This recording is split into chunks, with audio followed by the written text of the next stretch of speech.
मस्तक हे पायावरी या वारकरी संतांच्या ब्रह्मानंदं परमसुखदं केवलं ज्ञानमूर्तिं द्वन्द्वातीतं गगनसदृशं तत्त्वमस्यादिलक्ष्यम् एकं नित्यं विमलमचलं सर्वधी साक्षिभूतं भावातीतं त्रिगुणरहितं सद्गुरुं तन्नमामि। योऽन्तः प्रविश्य मम वाचमिमां प्रसुप्तां सञ्जीवयत्यखिलशक्तिधरस्वधाम्नाम् अन्यांश्च हस्तचरणश्रवणत्वगादीन् प्राणान् नमो भगवते पुरुषाय तुभ्यं। वचनैका कमळापती माझी रंकाची विनंती करजोडितो कथेकाणी आपण असावे जवळी। घेई घेई माझी भाक जरी का मागे न आणिक करजोडितो कथे काळी आपण असावे जवळी। तुकय्या बंधू म्हणे देवा शब्दै तुकाची राखावा करजोडितो कथे काळी आपण असावे जवळी। ये ग विठाबाई ये ग विठाबाई म्हणा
सरोजं सान्द्रनीलाम्बुदाभं जघननिहितपाणिं मण्डनं मण्डनानां तरुणतुलसीमाला कन्धरौ कञ्जनेत्रं सदयधवलहासं विठ्ठलं चिन्तयामि।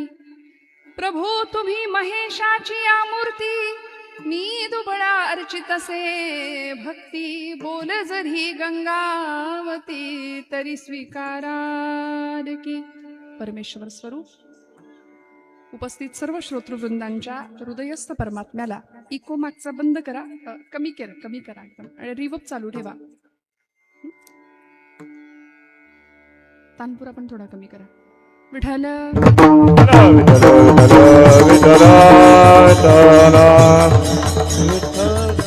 उपस्थित सर्व श्रोतृवर्गाच्या हृदयस्थ परमात्म्याला अत्यंत श्रद्धापूर्वक भावानी नमस्कार करते, नतमस्तक होते। सेवे लागी सेवक झालो तुमच्या लागलो निज चरणा या न्यायानी अत्यंत सुहृद भावनेनी आपण सगळे इथे महिला कीर्तन महोत्सवाच्या निमित्ताने दरवर्षीप्रमाणे यंदाचं चौथं वर्ष आहे। चौथ्या वर्षीतल्या सप्ताहाची चौथ्या दिवशीची कीर्तन सेवा माझ्या वाट्याला माझ्या परमभाग्याने आली। आपल्या सगळ्यांचे आशीर्वाद आहेत। प्रस्तुत कीर्तनरूपी सेवेकरता निवडलेला घेतलेला अभंग हा कैवल्य साम्राज्य चक्रवर्ती विश्वमाऊली ज्ञानोबारायांच्या विरहिणी नावाच्या प्रकरणातला अत्यंत गोड। मग बँक बॅलन्स जमवून ठेवतो का आपण नीट जगत नाही, आपल्या पोटाला चिमटे काढू पण लेकरासाठी सगळं जमू।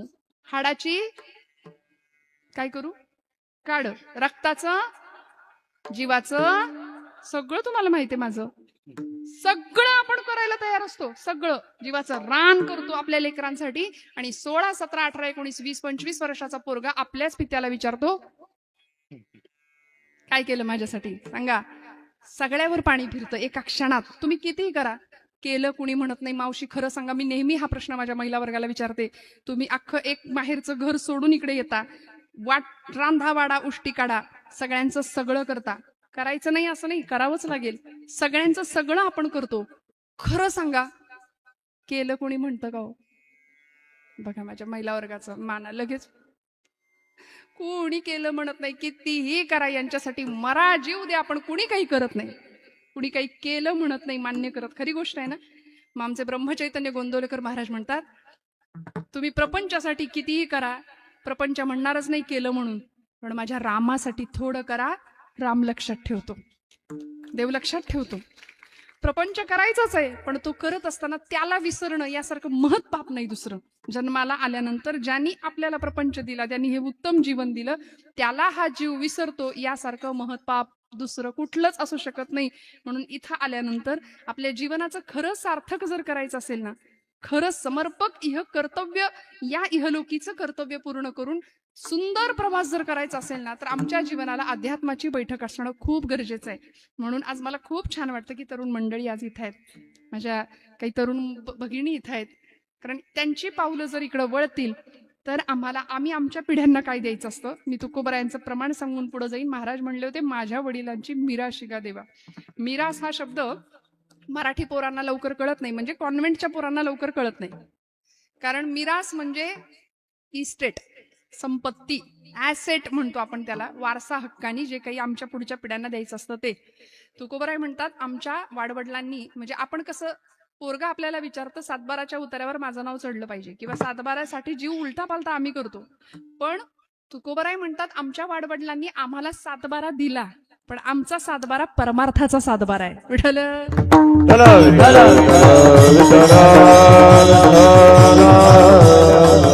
आणि बघा ना, असा सातबारा आपण आपल्या पिढ्यांपुढे दिला तर विवंचना नाही, नैराश्य नाही, ज्याला आपण फ्रस्ट्रेशन म्हणतो नाही, डिप्रेशन नाही, ताण तणाव नाही.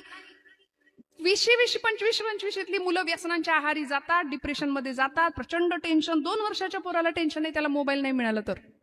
सगळे ताणांमध्ये आहेत, पण संतांच्या हृदयातलं, संतांच्या चेहऱ्यावरचं प्रसन्न हास्य आणि ती शांतता मिळाली की आम्हाला कळतं, समाधान नावाची श्रीमंती मिळवायची असेल तर चिंता करून नाही मिळणार, चिंतन करूनच मिळेल.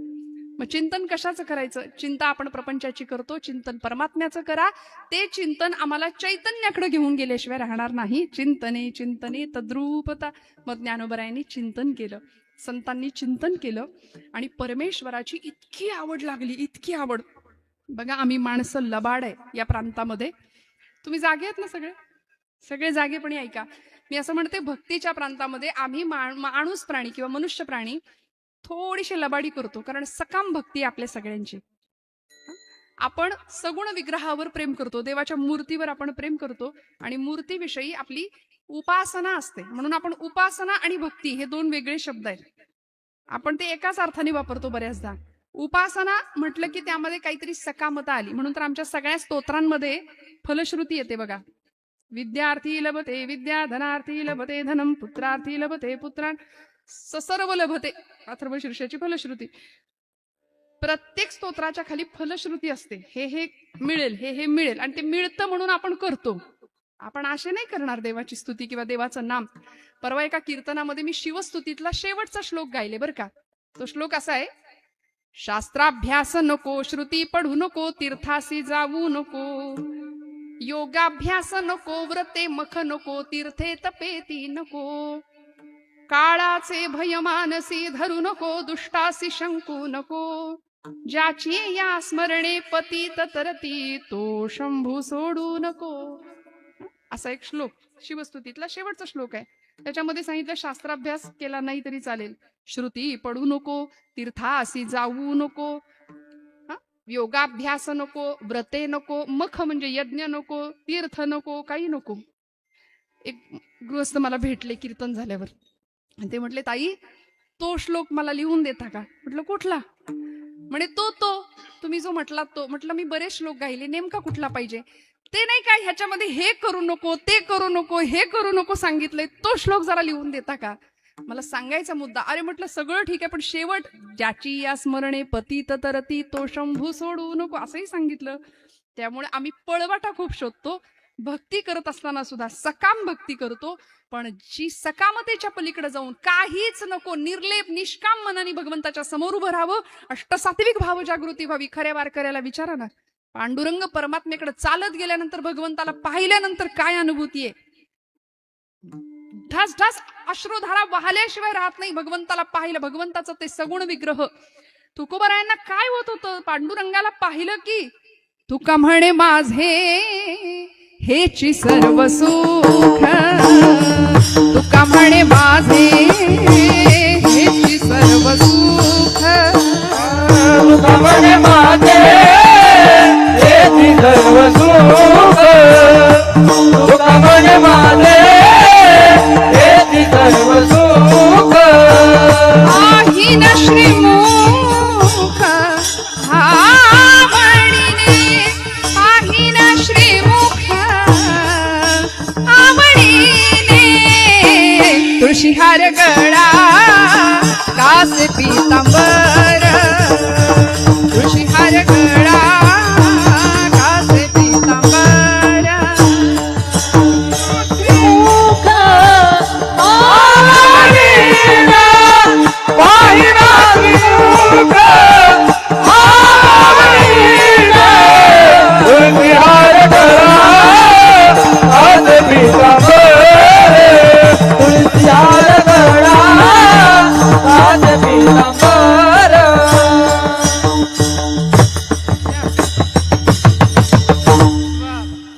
आवडे निरंतर हेची ध्यान, तुळशीहार गळा कासे पीतांबर.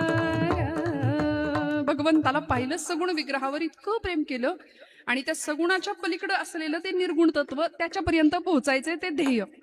आम्ही काय करतो? आम्ही सगुणापर्यंतच थांबतो, पण सगुणाचे आधारे निर्गुण पाविजे निर्धारे. निर्गुण उपासना साधली, संतांनी सगुणाचा आधार घेतला. तुम्हाला मला सुद्धा सगुण पूजा दिली, सगुण पूजा दिली.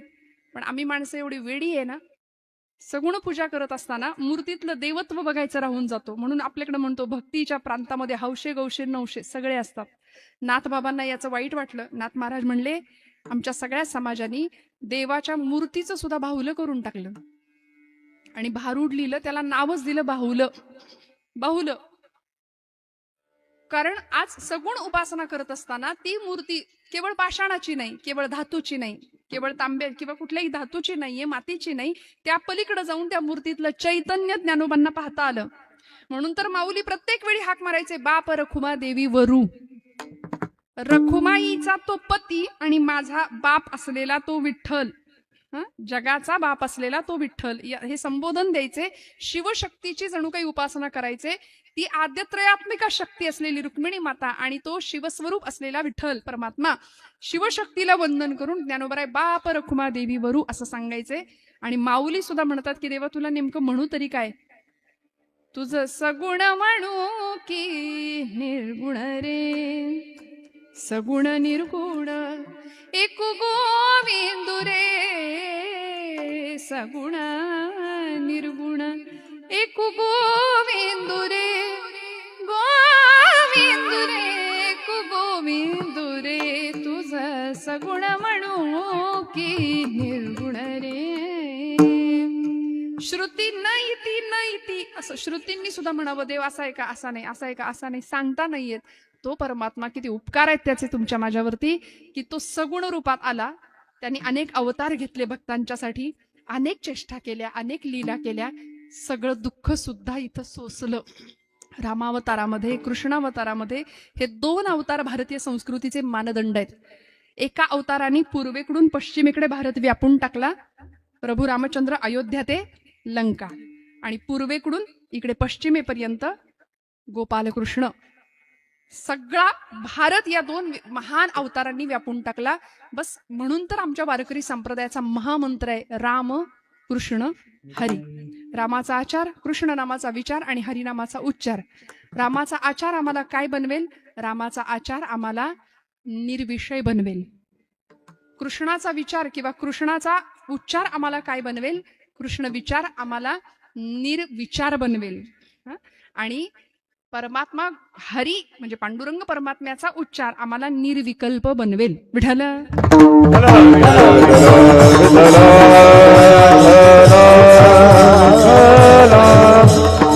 निर्विषय निर्विचार आणि निर्विकल्प या स्थितीला जर पोहोचायचं असेल तर भगवंतातलं आणि आपल्यातलं सख्यत्व किंवा ते अभेदत्व काय आहे ते जाणून घ्यायचं असेल तर ज्ञानोबरायांच्या वाटेनं थोडंसं जावं लागेल.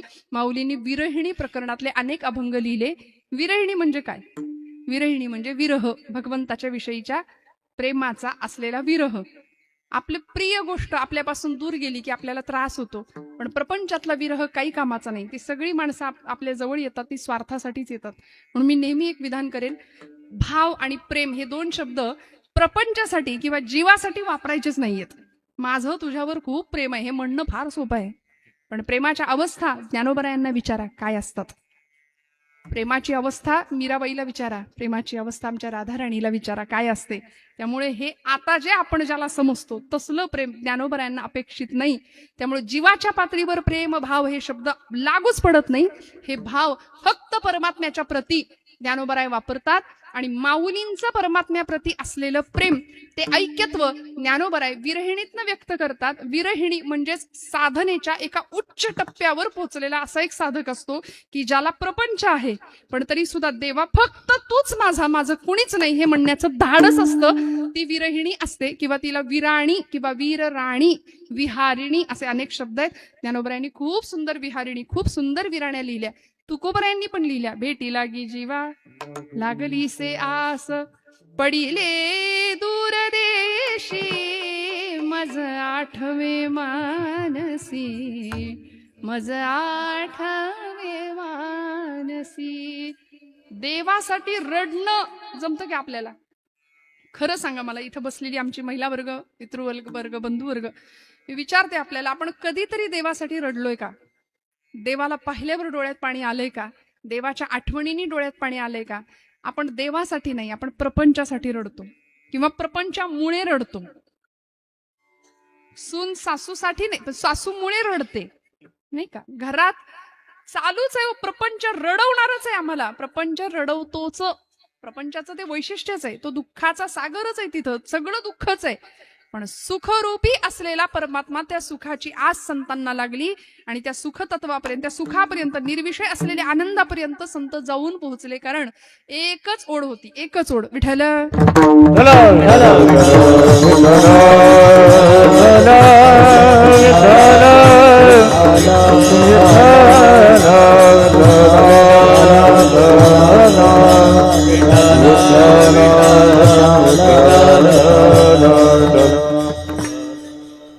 मग परमात्म्याला गाठायचं असेल, परमात्म्यापर्यंत पोहोचायचं असेल, म्हणून मी प्रश्न विचारला. आपण सगळे असे आहोत की आपण देवासाठी नाही रडत, आपण आपल्या लेकरा बाळांसाठी, आपण आपल्या प्रपंचासाठी, आपण आपल्या संसारासाठी. नुसता जीव सकाळी उठल्यापासून रात्री झोपेपर्यंत अखंड हा जीव धावत असतो, पळत असतो. का? सुख मिळावं म्हणून.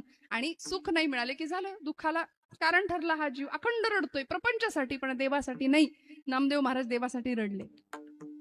तू सोडून मला दुसरं काहीच नको, या अवस्थेला गेलेली ती विरहिणी, ती एखादी गवळण, ती एखादी गोपी भगवंतावर निस्सीम प्रेम करते आणि ती विरहिणी म्हणते. मीराबाईंचं धाडस केवढं मोठं आहे बघा. आपण काय म्हणतो?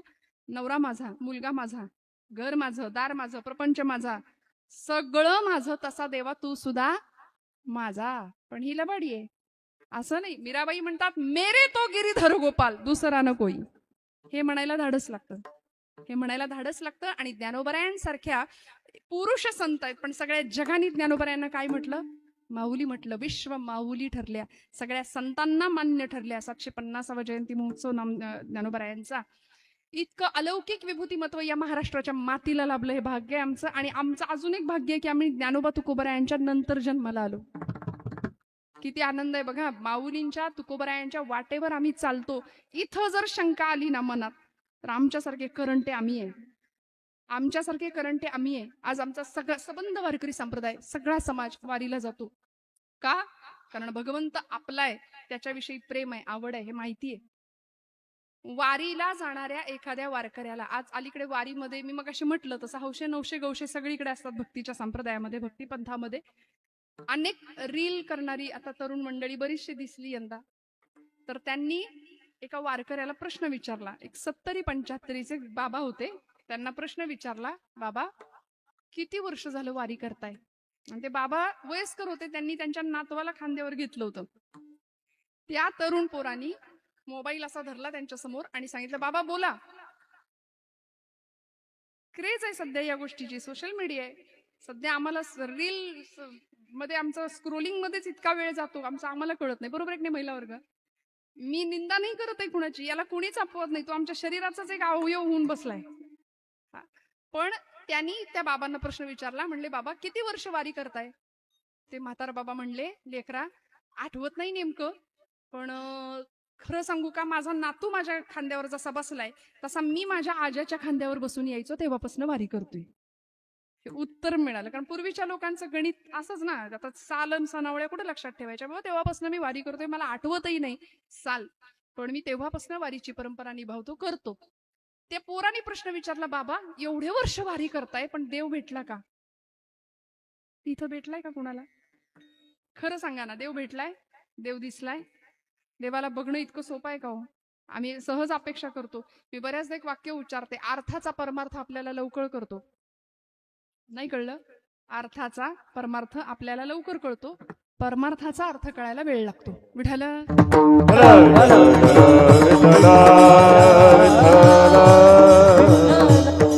त्यांनी प्रश्न विचारला, बाबा तुम्हाला पांडुरंग दिसला का किंवा देव दिसला का? तर ते म्हणाले, नाही दिसला, अजून नाही दिसला. नाही दिसला तर एवढे वर्ष वारी करता तुम्ही, वेडे वेडे की काय? अजूनही चालवत नाही, अजून तब्येत बरी दिसत नाही तरी पण चालवत, तरी पण वारी करता. ते म्हणले, लेकरा हे बघ पोरा, लई प्रश्न विचारलेस तू, आता तू थांब, आता मी तुला एक प्रश्न विचारतो, उत्तर देशील? तो म्हणला, हो विचारा. आणि त्यांनी प्रश्न विचारला. म्हणले, बघ तुमच्या घरी कुत्रा पाळता का तुम्ही? तो म्हणला, हा कुत्रा पाळतो. आणि आम्ही शहरातली माणसं, आमच्या बेडरूम मध्ये सुद्धा कुत्रा जातो, म्हणजे आमच्या घरात फ्लॅट मध्ये सगळीकडे असतो तो कुत्रा. म्हणले, हाच तर फरक आहे लेकरा, आम्ही गावकरी माणसं, आम्ही घरात कुत्र्याला येऊ नाही देत, किंबहुना आमचा कुत्रा घरात येत नाही. आम्ही पाळलेला कुत्रा घराच्या अंगणात, पुढच्या किंवा मागच्या अंगणात असतो, तो घरात येत नाही. आम्ही कुत्रा पाळतो, स्वामीनिष्ठ असतो.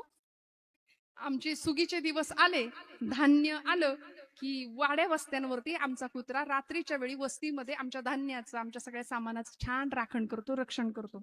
एखादा चोर जर मध्यरात्री आला तर तो भुंकतो. कुत्रा भुंकल्यानंतर पलीकडच्या वस्तीतलं कुत्रं भुंकायला लागतं रात्रीचं. यांनी भुंकायला सुरुवात केली की पलीकडच्या वस्तीतलं कुत्रं भुंकायला सुरुवात करतं. त्याचं भुंकणं ऐकलं की त्याच्या पलीकडच्या वस्तीतलं कुत्रं भुंकतं. त्याचं भुंकणं ऐकलं की असं करता करता 15-20 कुत्री एकत्र भुंकायला लागतात मध्यरात्री. पण चोराला कोणी बघितलंय? पहिल्या कुत्र्याने. नाही लक्षात आलं? पहिल्या कुत्र्यांनी चोराला पाहिलंय, पण बाकीच्या कुत्र्यांनी त्याच्यावर विश्वास ठेवला आणि काहीतरी गडबड आहे म्हणून भुंकायला सुरुवात केली. माझा ऐका, ते बाबा म्हणत होते, अरे बाबा हे प्राण्यांना कळतं, आम्ही हाडामासाची माणसं आहे, आम्ही नाही बघितलं देव, पण माझ्या ज्ञानोबांनी पांडुरंगाला पाहिलंय, माझ्या तुकोबांनी पांडुरंगाला पाहिलंय. आम्हाला नाही दिसला तरी चालेल, एक ना एक दिवस पांडुरंग आम्हाला दिसेल. ज्ञानोबरायांनी त्याला पाहिला. आणि कुठल्या उच्च अवस्थेत ज्ञानोबराई गेले सांगतात अभंगाच्या प्रथम चरणामध्ये. जीविती जीवा प्रेम भावाची भावा, प्रेम भावाची भावा, जीविती जीवा प्रेम भावाची भावा, भावाची भावा, जीविती जीवा प्रेम भावाची भावा, भावाची भावा, जीविती जीवा प्रेम भावाची भावा, भावाची भावा, ओ जीविती जीवा प्रेम भावाची भावा, प्रेम भावाची भावा, जीविती जीवा भावाची भावा, प्रेम भावाची भावा, जीविती जीवा प्रेम भावाची भावा, प्रेम भावाची भावा, जीविती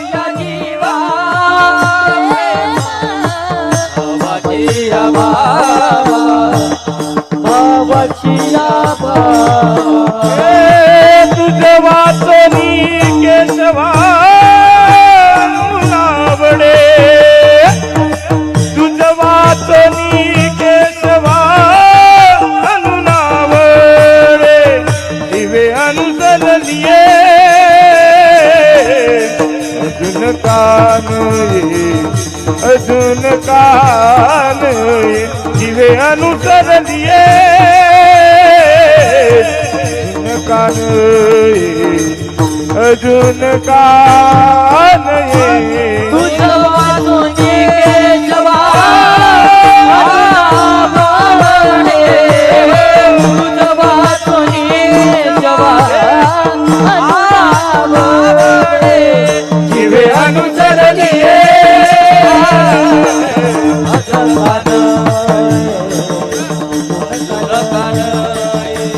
जीवे अनुसरले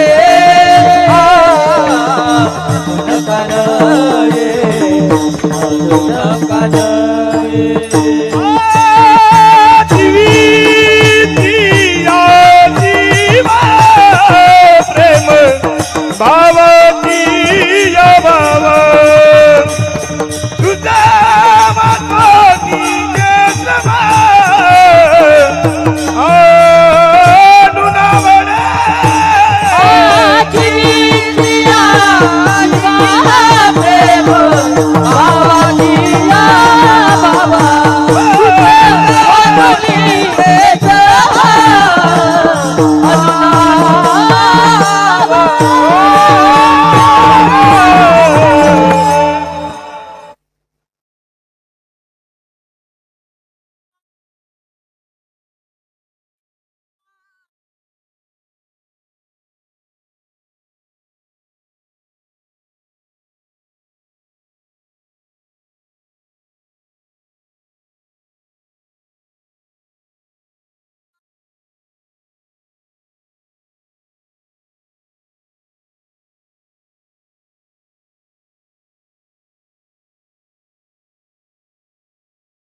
अगस्त्य स्मर्तृणाम, आमच्या ठिकाणची सगळी पाप हरण करणारा तो हरी आहे.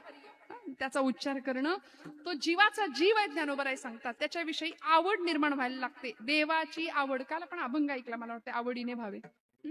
हरिनाम घेसी तुझी चिंता त्यासी सर्व आहे. भगवंताची आवड निर्माण व्हायला त्याला शब्द शास्त्रकारांनी वापरला पूर्वानुराग. देवाच्या विषयी अनुराग निर्माण होण्याकरता पहिली अवस्था आहे पूर्वानुराग, देवाच्या विषयी आवड निर्माण होण्याची पहिली अवस्था. दुसरी अवस्था आहे मिलनाची अवस्था आहे, भगवंताशी भेट होणं. आणि तिसरी अवस्था आहे विरहाची अवस्था. या तीन अवस्था शास्त्रकारांनी सांगितल्या. मग देवाविषयी आवड निर्माण होण्याला काय कारण आहे? त्यातलं पहिलं कारण आहे मंडळी पुण्याई. पुण्याई लागते, त्याशिवाय देव आवडत नाही, त्याशिवाय कीर्तन आवडत. आमच्या इथून पुण्याई आहे म्हणून आपण इथं आलोय. एखाद्याला म्हणलं चला आज येत आहे का कीर्तनाला, नको म्हणले, आज चांगला पिक्चर आहे, बघायचा मूड आहे. इकडं पावलं वळणं हे कुणाचंही काम नाहीये. असं म्हणतात डोंगरे शास्त्रीजी म्हणायचे कथेमध्ये, कथा केलीये, कीर्तन केलीये, जाने की हमारी औकात क्या है. 7 दिवसांच्या कथेमध्ये पहिल्या दिवशी तो हा शब्द वापरायचे, कथा के लिए जाने की हमारी औकात क्या है. कथा के लिए तो वो जाते हैं जिनको बाकी बिहारी बुलाते हैं. तिकडून बोलावणं यावं लागतं, देव बोलावतो म्हणून आपली पावलं येतात. आपण कितीही ठरवा, नाही एखाद्याला म्हणा कीर्तनाला येता का, म्हणले नाही मूड नाही, आज आज काय बसलेलं उठवत नाही, उठलेलं बसवत नाही, कशाला कीर्तन, काही नको. कोई तन दुखी कोई मन दुखी कोई धन बिन रहत उदास, थोडे थोडे सब दुखी सुखी हरी के दास. सगळे सगळे आधिव्याधीनी ग्रस्त आहेत. त्यामुळे इकडं येण्याकरता, भगवंताच्या वाटेवर येण्याकरता पहिली गोष्ट आहे पुण्याई पाहिजे. वाडवडिलांची पुण्याई पाठीशी येथ वडील जे जे करीती त्या नाम धर्म ठेवीती. आज तुमची माझी पुण्याई आहे म्हणून आपण इथं आलो बरं का, त्याशिवाय नाही येऊ शकत. म्हणून परमेश्वराला खूप धन्यता द्या की आज जन्मोजन्मी आम्ही बहुपुण्य केले, तेव्हा या विठ्ठले कृपा केली. आमच्या पिढीनी, आमच्या नवीन पिढीनी इकडं वळणं, कपाळाला गंध लावायची इच्छा होणं सुद्धा पुण्याईचं लक्षण आहे. आज आमच्या तरुणांना सांगावं लागतं, लेकीबाळींना सांगावं लागतं, कपाळाला गंध लावूया, टिकली लावूया छानशी. का? कारण आम्ही हिंदू आहोत. आज हिंदूंचं पतन होण्याला कारण आहे हे भगवे झेंडे इथं लावलेत ना, या भगव्या पताका इथं लावलेत ना, ते आमच्या धर्माच्या आहेत. त्यातलं एक टोक आहे नामाचं, दुसरं टोक आहे ज्ञानाचं आणि भक्तीचा दांडा आहे त्या पताकेचा. मग संप्रदायाने सुद्धा भगवी पताका हातात घेतली. अलीकडे भगवा रंग लोकांना त्रास द्यायला लागलाय. भगवा हटावचे नारे करतायत लोक. मग आमच्या धर्माचं पतन आम्ही डोळ्यासमोर होताना पाहतो. पण मला असं वाटतं भगवा हटाव या नाऱ्यांनी जग नंतर घुमवा किंवा हे नारे नंतर द्या. रोज आमच्या आकाशामध्ये, जे आकाश म्हणजे साधं सोपं नाही, गगनाचे प्रावरण त्याला तुकोबराय म्हणतात. आकाशाला जणू काही आकाशाचं पांघरुण घातलंय देवानी. ब्रह्मांडाचा नायक आहे तू, सत्य ज्ञानानंत गगनाचे प्रावरण असलेला भगवंत. त्या आकाशामध्ये पूर्व क्षितिजावर रोज सकाळी साक्षात सूर्यनारायण आम्हाला प्रत्यक्ष दर्शन देतो. आता देव नाही असं म्हणाल का कुणी, किंवा असं म्हणतील का कुणी? देवाला प्रत्यक्ष पाहतो की आम्ही रोज. फक्त आम्ही सूर्यवंशी असल्या कारणाने सगळेच पाहत नाही. जे सूर्यवंशी आहे ते नाही पाहत. मी असं बऱ्याचदा म्हणते, आम्ही कीर्तनकार, प्रवचनकार, गायक हे सगळे निशाचर प्राणी. आता रात्रभर प्रवास करून सकाळचा सूर्य कसा दिसायचा असा कधी कधी प्रश्न पडतो. पण तरी सुद्धा रोज सकाळी, माझी ही गृहलक्ष्मी आहे घरातली, आमच्या सौभाग्यवती माता भगिनी आहेत, रोज सकाळी तुळशीला पाणी घालताना सूर्यनारायणाला आपलं दर्शन आपण घेतो. हा नियम आहे आपला, हा नियम आहे, ते घडतं हातून. आपणही रोज सकाळी पंचायतन पूजा आचार्यांनी दिली, त्यातलं 5वं दैवत म्हणजे सूर्यनारायण आहे. बरोबर, प्रत्यक्ष दर्शन देतो. काय परिस्थिती आहे हो, पूर्व क्षितिजावर आकाशामध्ये भगवी छटा सगळीकडे आधी उगवते आणि मग सूर्यनारायण उदित होतो. तो उगवताना सुद्धा आकाश भगवं करून टाकतो, मावळताना सुद्धा आकाश भगवं करून टाकतो. मला असं वाटतं भगवा हटावचे नारे नंतर द्या, आधी हिंमत असेल तर तो भगवा हटवून दाखवा, मग भगवा हटाव आणि मग हिंदू धर्मावर घाले घालण्याचा विचार करा. आज आमच्या हिंदू धर्माचं पतन व्हायला कारण आम्ही हिंदू का आहोत सांगते. आमच्या मनामध्ये श्रद्धेची कमतरता पडतीये, श्रद्धा कमी आहे. कपाळाला गंध लावायची इच्छा नाही. माझ्या तरुण भावंडांना मी हात जोडून सांगते, कधी घरातनं बाहेर पडताना पहिले कपाळाला गंध लावा. आपण हिंदू आहोत ना, इथं जातीपातीचा विषय नाही. आपण हिंदू आहोत, आपण एका छत्राखाली आहोत, आपण भगव्याखाली आहोत. बस कपाळाला गंध, वारकऱ्याचा नियम, गळ्यात तुळशीची माळ असावी, काय हरकत आहे. मला असं म्हणतात 3 गोष्टी केल्याशिवाय इथून जायचं नाही. इथून म्हणजे कुठून? कीर्तनात घरी. बरं, आपल्याकडे किती वेळ आहे सांगा बरं मला आता जरा. हा, अर्धा तास, 1 तास आहे. घड्याळातलं नाही झालं तर माऊलींची ज्ञानेश्वरी म्हणजे साक्षात ज्ञानोबा माऊली आहेत. तुकोबांची गाथा म्हणजे साक्षात तुकोबाराय आहेत. समर्थांचा दासबोध म्हणजे साक्षात समर्थ माऊली आहेत. माझी काया आणि वाणी गेली म्हणाला अंतःकरणी, परी मी आहे जगत जीवनी निरंतर, आत्माराम दासबोध माझे स्वरूप स्वतः सिद्ध असता, न करावा खेद भक्तजनी. समर्थ म्हणतात कारण ज्ञानोबरायांना भेटायचं असेल ना, ज्ञानेश्वरीला हातात घेऊया. मी हात जोडून माझ्या तरुण भावंडांना सांगते, रोज एक, किती सांगू, किती वाचाल? इकडे माझी भावंड आहेत तरुण, आता मध्ये मध्ये बसलेली आहेत. मला एक थोडंसं सांगा ना, रोज आपण एक 10 ओव्या, 40 ओव्या, 100 ओव्या, 200 ओव्या तुम्ही वाचाल, गळ्यामध्ये पवित्र तुळशीची माळ घालाल, पांडुरंग परमात्म्याचं स्मरण कराल. माझी ही सगळी मोठी माणसं आहेत, महिला वर्ग आहे, आम्ही रोज 400 ओव्या वाचतो.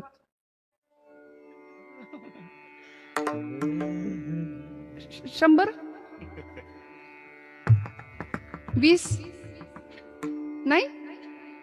इकडे किती ओव्या रोज ज्ञानेश्वरीच्या वाचता? 5.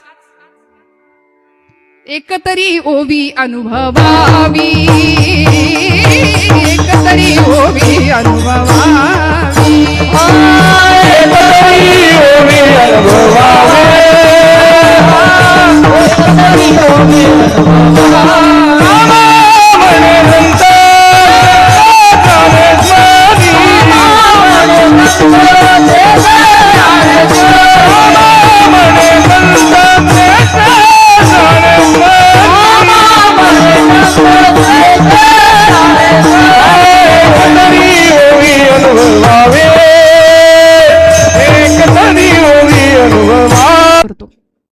संतांनी आम्हाला प्रचंड क्रियावादी आणि प्रचंड सकारात्मक आमची भगवद्गीता आम्हाला सांगते. अर्जुनाचं काय झालं होतं? हातबल झाला होता. सिद्धती मम गात्रा कृष्ण मूर्ती होय गे कळो आदि सोय गे. कृष्ण मूर्ती होय गे कळो आदि सोय गे. करो आले होगे कृष्ण मूर्ति होगे करो आले होगे. प्राणाचाही प्राणू पाहता प्राणाचाही प्राणू पाहता सुख सांगू काय गे. तुळशी माळ गळा गे कस्तुरीचा टिळा गे. तुळशी माळ गळा गे कस्तुरीचा टिळा गे. तुलसी माल गलाए हरि साथिराए. तुलसी माल गलाए हरि साथिराए.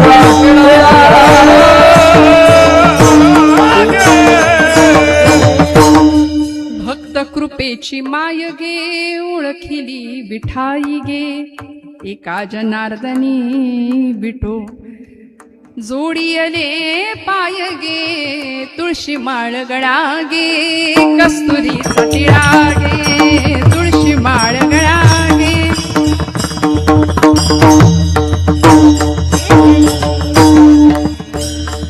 माझा भगवंत असा आहे हे त्यांनी ज्यावेळी वर्णन करावं ना त्यावेळी रुक्मिणीची अवस्था काय झाली होती त्या दरबारात. ऐका कथा सांगते आम्हाला. रुक्मिणी स्वयंवराची भागवतातली कथा आहे. मी माझ्या पदरचं नाही सांगत आहे काही. श्रीमद भागवतामध्ये रुक्मिणी मातेचं वर्णन केले की ती कथा जशी ऐकली कृष्णाचं वर्णन जसं ऐकलं श्रवण केलं तशी तिला चक्करच आली बेशुद्ध झाली. आणि मग रुक्मिणी आईसाहेबांनी एक पत्र पाठवलं होतं. कुणाला कुणाला जागे आहेत ना सगळे. कृष्ण परमात्म्याला एक पत्र पाठवलं. भागवतामध्ये ते पत्र प्रसिद्ध आहे. विश्वातलं सगळ्यात पहिलं पत्र आहे ते आई साहेबांनी भगवंताला पाठवलेलं. श्रुत्वा गुणान भुवन सुंदर शृण्वतांते निर्विश्य कर्ण विवरैर हरतोंगतापम रूपम दृशम दृशिमताम अखिलार्थ लाभम त्वय्यच्युता विशति चित्तम पत्रपम मे. म्हणाली श्रुत्वा गुणान भुवन सुंदर. तू त्रिभुवनात सुंदर आहे हे मी ऐकलंय फक्त माझ्या कानांनी आणि माझी ही अवस्था झाली. तेव्हा आता या आणि मला घेऊन जा असं पत्र पाठवलं होतं. शिवशक्तीचं ब्रह्ममायेचं मिलन या प्रसंगामध्ये झालं. रुक्मिणी विवाह झाला स्वयंवर झालं सगळं झालं. पण कशामुळे देव आवडला? श्रवणामुळे. म्हणून मी कारण सांगतेय. देव आवडण्याचं पहिलं कारण मी सांगितलं पुण्याई. दुसरं कारण मी सांगितलं सत्संग. त्यानंतर परंपरा आणि चौथं कारण श्रवण. विठ्ठल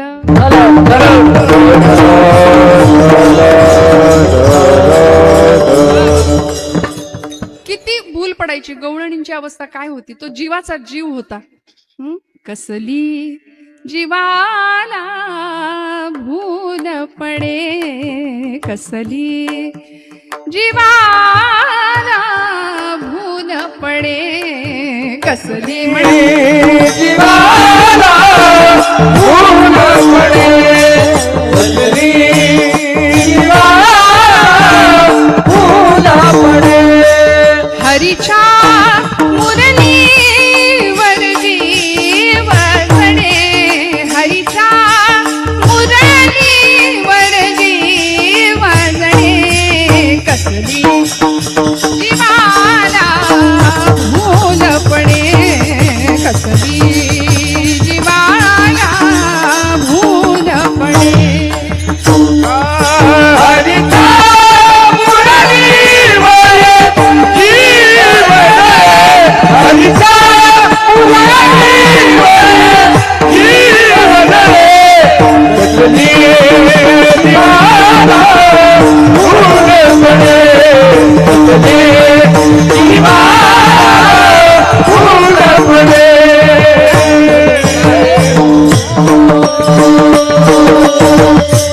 देवानी बासरी वाजायला सुरुवात केली. शरद पौर्णिमेच्या रात्री कदंब वृक्षाखाली देव म्हणजे आपली कोजागिरी पौर्णिमा देव बासरी वाजवायचे. देवानी बासरी वाजवली की सगळ्या गोपी त्या बासरीच्या श्रवणाने मोहून जायच्या आणि यायच्या. आता हा विषय बोलायला लागलं की आमच्या काही मंडळींना असं वाटतं देवानं रासक्रीडा केली, अमुक केलं तमुक केलं. देवाच्या 16,108 स्त्रिया देवानी गोपींची वस्त्र काय चोरली, निंदा करणाऱ्यांना काय हो, आमच्या देवदेवतांना सुद्धा सोडलं नाही. मी खरं सांगू का, देवानी गोपींची वस्त्र चोरली त्याच्या मागे कारण आहेत, आध्यात्मिक कारण आहे. देवानी लोणी चोरलं त्याच्या मागे कारण आहे, राजकारण आहे, आध्यात्मिक कारण आहे. कारण हे सगळं लोणी दही दूध मथुरेला जात होतं, ते जर तिकडच जात राहिलं आणि तिथल्या लोकांनी सतत खाऊन खाऊन खाऊन तिथली पोरं जाड झाली आणि पुढे जाऊन आमच्या डोक्याला जड झाली, तर ते काही उपयोगाचं नव्हतं. म्हणून देवानी इथंच लोणी चोरायचं आणि इथल्याच लोकांना मिळालं पाहिजे, हा भाव त्यामागचा. चित्ताची चोरी केली आहे. वस्त्राची चोरी म्हणजे देहभावाची चोरी एका अर्थी आहे. मान्य देवानी वस्त्र चोरली. चला, 11 वर्षाचं होतं बाळ, ते गोकुळात होतं तेव्हा. 11व्या वर्षी गोकुळ सोडलंय. 11 वर्ष 4.5 महिने देव गोकुळात राहिले, गोकुळातनं निघून गेले. त्या लीला होत्या, खोड्या होत्या केलेल्या. पण तोच माझा भगवंत ज्यावेळी योगेश्वर श्रीकृष्ण म्हणून तयार होतो, त्यावेळी भर दरबारामध्ये द्रौपदीच्या वस्त्राला दुःशासनाने हात घातला होता. केसांना धरून फरफटत ओढत आणत होता. दयेची याचना करत होती, मी कुरुकुलाची स्नुष आहे, मी कुरुकुलाची मर्यादा आहे, माझं रक्षण करा. रथी महारथी होते दरबारामध्ये, कुणी नाही वाचवलं, पण माझा भगवंत तेव्हा आला. म्हणजे गोपींची वस्त्र ज्यांनी चोरली तोच भगवंत एक नाही 1000 पटींनी वस्त्र पुरवत सुद्धा होता. हे विसरतो आम्ही, हे विसरतो. गोकुळाष्टमी आली, गोपाळकाला आला, 10 थरांचा गोविंदा उभा राहतो, लाखोंची बक्षिसं वाटली जातात. पण या सगळ्या चरित्रांकडे आमचं सर्रास दुर्लक्ष होतं. गोपींनी केलेली रासक्रीडा, तिला आम्ही गरब्याचं रूप देऊन ठेवलं. नवरात्री आली की देवी एकीकडं आणि आमचा गरबा एकीकडं. ते गरबा बिरबा ते आपली संस्कृती नाही. इथं असेल तर माफ करा मला, कारण ते नाही, असं काही नाहीच आहे.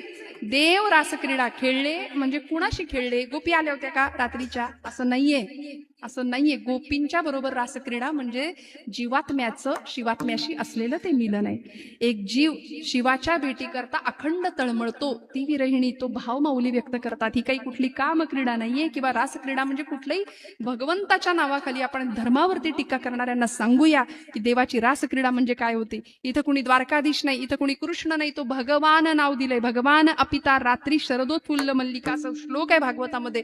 रासक्रीडा करणारा ते परब्रह्म होतं, ते ब्रह्म, आणि आपण सगळी माया आहोत. इथं असलेल्या पुरुष देहामध्ये सुद्धा जी व्यक्ती आहे ना, ती आम्ही स्त्री भावामध्येच आहोत. म्हणून तर माऊली ज्ञानोबराय पुरुष होते, पण आईचं अंतःकरण होतं, स्त्री भावातली भक्ती होती. गुलाबराव महाराज पुरुष होते, रामकृष्ण परमहंस स्वामी विवेकानंदांचे गुरु पुरुष देव, पण स्त्री भावा राधा भावात जाऊन भक्ती करायचे. इतकं प्रेम भगवंतावर करावं मीराबाईंनी की जीवाचा जीव बनून गेला आणि त्या बासरीनी मोहून घेतलं.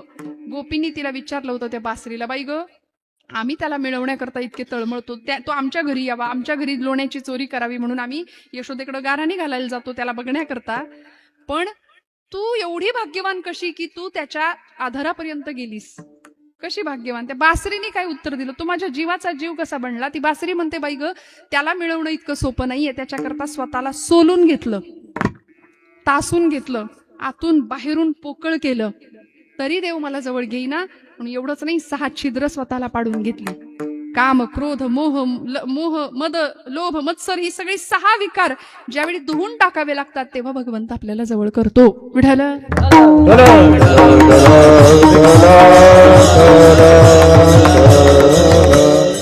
आणि मग भगवंताला जवळ केल्यानंतर देव सुद्धा भक्तासाठी रडतो. अशा वेळी जीवीची या जीवा प्रेम भावाची या भावा तुझं वाचुनी केशवा अनुनावडे.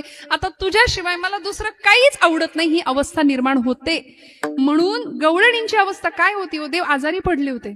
ज्यावेळी गोकुळ सोडून गेले, द्वारका स्थापन केली, मथुरेत राहिलं, कंसाचा वध वगैरे सगळं झालं आणि देव गेले द्वारकेमध्ये, पश्चिम सागरावर द्वारका स्थापन केली. द्वारका स्थापन केली त्यावेळी सोन्याची नगरी होती. द्वारकेत भगवंत राहिलेत, पण देवाला गोकुळची सतत आठवण यायची आणि देव रडायचे गोपींच्या आठवणीने.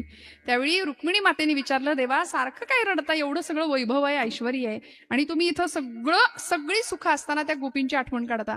गोपींची निंदा केली तर देवाला त्रास होतो, त्रास व्हायचा. देवाला ताप आला आठवणीने, गोपींच्या आठवणीने देवाला ताप आला. ताप आल्याबरोबर सगळी औषधं शोधायला सुरुवात झाली. कुठंच कुठलं औषध मिळेना. ते वर्षी नारद, आमच्या या भक्तीचे आचार्य, आमच्या या गादीचे मालक. आता नारद पुराणात प्रत्येक ठिकाणी होतेच. नारदांनी भलं केलं, संत आहेत ते, साधू आहेत, सत्पुरुष आहेत. दैत्यांचंही कल्याण झालं, देवांचंही कल्याण झालं. देवर्षींचं नाव काढलं. आमचे कीर्तनकार, प्रवचनकार बऱ्याचदा नारद म्हटलं की काय म्हणतात, म्हणजे असा एखादा आग लावणारा, कळ लावणारा एखादा समाजात आमच्यापैकी कोणी असेल तर आपण म्हणतो, आला बघा कळीचा. तसं म्हणू नका हो. तसं म्हणू नये, कारण नारद हे भक्तीचे आचार्य आहे. 84 सूत्र लिहिली आहेत त्यांनी. साधं सुद्धा काम नाही. देवांच्याकडे नाही, दैत्यांकडे पण त्यांचा सत्कार असायचा, त्यांना मान होता. दैत्यांनी सुद्धा त्यांची पूजा केली आहे. तेव्हा देवर्षी नारद द्वारकेमध्ये आले आणि देवांना पाहिलं. देवा झालंय तरी काय तुम्हाला? सगळी औषधं करून झाली पण ताप काही निघेना, देवाचा तापच जाईना. भगवंत म्हणले, नारदा, ज्या व्यक्तीचं माझ्यावर खरं भक्तीचं अंतःकरणाचं प्रेम आहे त्या व्यक्तीच्या पायाची धूळ माझ्या अंगाला लावायची, माझा ताप निघून जाणार आहे. नारद म्हणले, देवा एवढंच ना, सगळं जग प्रेम करतं तुमच्यावर, मी आत्ता नाही. ज्ञानोबराय सांगतात, मला त्याचा लळा लागला, त्याच्या चैतन्याची माझा जीव जडला, तो माझ्या जीवाचा जीव आहे.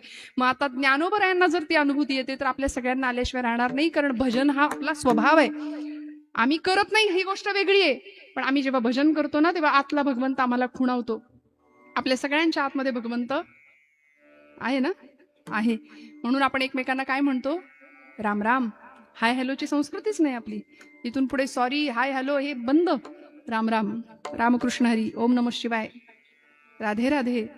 छान आहे ना, आनंद आहे. मग या सगळ्यातून आमच्या अंतःकरणातल्या देवाला आम्ही बोलवतो. आमच्या बोलण्याने दुसऱ्याच्या हृदयातला विठ्ठल डोलला पाहिजे, असं आमचं बोलणं असलं पाहिजे. पण आम्ही नाही बोलत. दिवसभर नको त्या शब्दांनी आमची वाणी आम्ही खराब करतो. मया नर्तिता लोक निंदा सुजीव असं म्हटलंय. दिवसभर जीव आम्ही नको त्या गोष्टींसाठी खर्च करतो, वाणी खर्च करतो, आणि परिणाम आयुष्याचं स्वतः नुकसान करून घेतो. कशाला दुसऱ्यांचं दुःख, कशाला दुसऱ्यांना दुखवायचं शब्दांनी? मला सांगा. भगवंतांनी बुद्धी दिली, मन दिलं, ते काही डस्टबिन आहे का आमचं? कचरा साठवायचं नाही. अनेक प्रकारचे विकार त्याच्यामध्ये आम्ही साठवून ठेवले. 25 वर्षापूर्वी अमक्या अमक्यानी मला त्रास दिला होता, तुला बघून घेतो. ते 25 वर्ष आम्ही ते दुखणं डोक्यात ठेवून आयुष्यभर दुःखात वावरतो. काही गोष्टी सोडूया. भगवंतांनी आम्हाला वचनं दिली, forgive, forget and move forward म्हणाले. काही गोष्टी विसरून जा, क्षमा करायला शिकूया आणि पुढे चालत राहूया. भगवंताला जर पाहिलं, त्याचं चरित्र ऐकलं ना, तर आम्हाला हे जीवन सुरळीत आहे, छान आहे, याचा अनुभव आल्याशिवाय राहणार नाही. देव आतमध्ये आहे याची अनुभूती घ्यायची असेल तर मग अशी मी एक वाक्य बोलले होते, देहासाठी भोजन आणि मनाच्या तृप्तीसाठी भजन. विठोबा, हा हा, टाळी टाळी, सगळ्यांचा आवाज. विठोबा रखुमाई, विठोबार कुमार, विठोबार कुमार,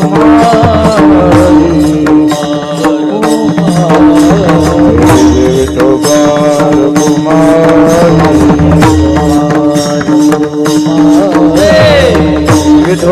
विठोबार कुमार, विठोबार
जय विठ्ठल झाल्यावरच करूया, चालेल ना? हा? मग कीर्तन संपूया, आपण थांबूया. हा? जीवीची या जीवा, प्रेम भावाची या भावा, तुझ वाचुनी केशवा अनुनावडे. जीवे अनुसरली अजुनी का नये, वेगी आणावा तोस ये प्राणू माझा. जीवे अनुसरली अजुनी का नये, वेगी आणावा तोस ये प्राणू माझा. भगवंताविषयी तीव्र विरह, अत्यंतिक वेदना भगवंताच्या साठी हृदयामध्ये निर्माण होणं, या ज्ञानोबराय म्हणतात. माऊलींच्यावर, संतांवर आपण नितांत प्रेम करावं. माऊली म्हणतात, माझा भगवंत इतका सुंदर आहे, सौभाग्याचा पुतळा आहे. सौभाग्य सुंदरू, लावण्य सागरू, बाप रखुमादेवी बरू, श्री विठ्ठलू. इतका सुंदर भगवंत हृदयात जर साठवायचा असेल तर आधी हृदय स्वच्छ करावं लागेल. ते नामानी होतं. बघा, घरातलं जुनं फर्निचर काढायचं, काढावं लागतं तेव्हा नवीन काहीतरी घेऊ शकतो ना आपण. नवीन फ्रीज घ्यायचा झाला तर जुना फ्रीज कशाला ठेवायचा, जाऊ दे ना. तसं अंतःकरणामध्ये जर देवाला ठेवायचं असेल तर आतमध्ये असलेले भाडेकरू आधी हाकलायला लागतील. 6 भाडेकरू आम्ही ठेवलेत. काम, क्रोध, मोह, लोभ, मद, मत्सर. सरकार धोरण राबवतं पाणी अडवा पाणी जिरवा, आम्ही म्हणतो ह्याची अडवा आणि त्याची जिरवा. आयुष्य असंच चाललं इतरांच्या निंदेत, पण छान सहज कुणालाही त्रास न देता आमचं जीवन उत्तम प्रगतीपथावर जाऊ शकतं. हे अध्यात्माचं गमक ज्ञानोबराय सांगतात. आणि एका उच्च भावावर आरूढ झालेली ही विरहिणी ज्ञानोबराय आम्हाला गोड शब्दामध्ये शेवटच्या चरणामध्ये वर्णन करून सांगतात. सौभाग्य सुंदरो लावण्य सागरो, सौभाग्य सुंदरो लावण्य सागरो, सौभाग्य सुंदर लावण्य सागर, सौभाग्य सुंदर लावण्य सागर, सौभाग्य सुंदरो लावण्य सागरो, सौभाग्य सुंदरो लावण्य सागरो, सौभाग्य सुंदर लावण्य सागर, सौभाग्य सुंदर लावण्य सागर, बापर कुमादेवी वरू श्री विठ्ठलो, बापर कुमादेवी वरू श्री विठ्ठलो, दिवे अनुसरलिये अजून कानये, दिवे अनुसरलिये अजून कानये, बापर कुमादेवी वरू श्री विठ्ठल, बापर कुमादेवी वरू श्री विठ्ठल, दिवे अनुसरलिये अजून कानये, दिवे अनुसरलिये अजून कानये. वेगियाना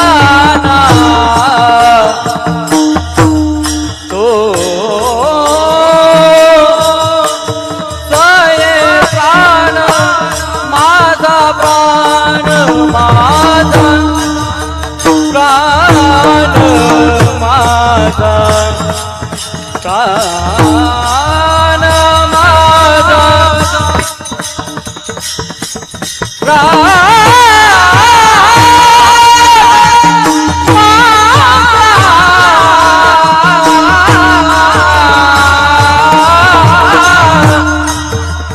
हरे नाम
ज्ञानेश्वरा माऊली ज्ञानराज माऊली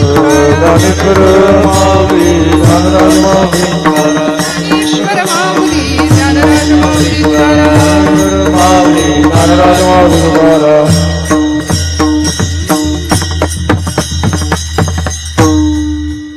सौभाग्य सुंदरू लावण्य सागरू बाप रखुमा देवी वरू श्री विठ्ठलू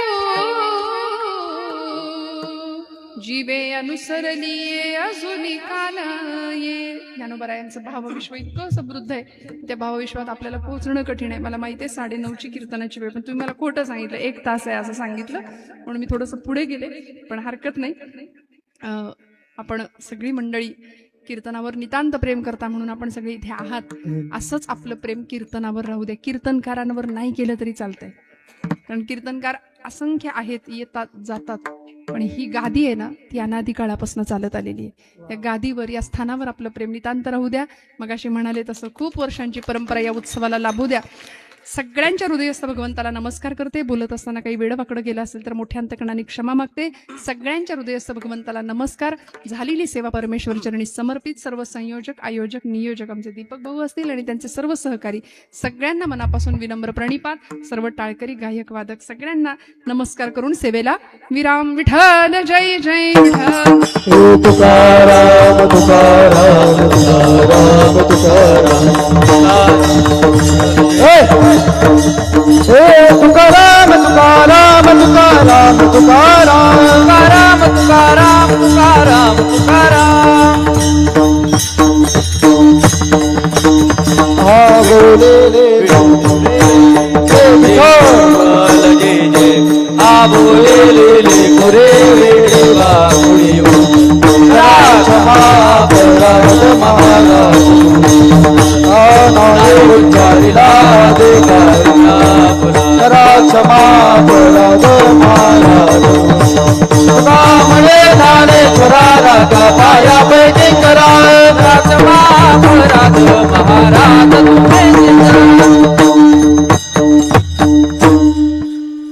सर्वांना सप्रेम जयहरी. आज आपल्या या महिला कीर्तन महोत्सवाचा 4था दिवस आणि या 4थ्या दिवसाच्या कीर्तनकार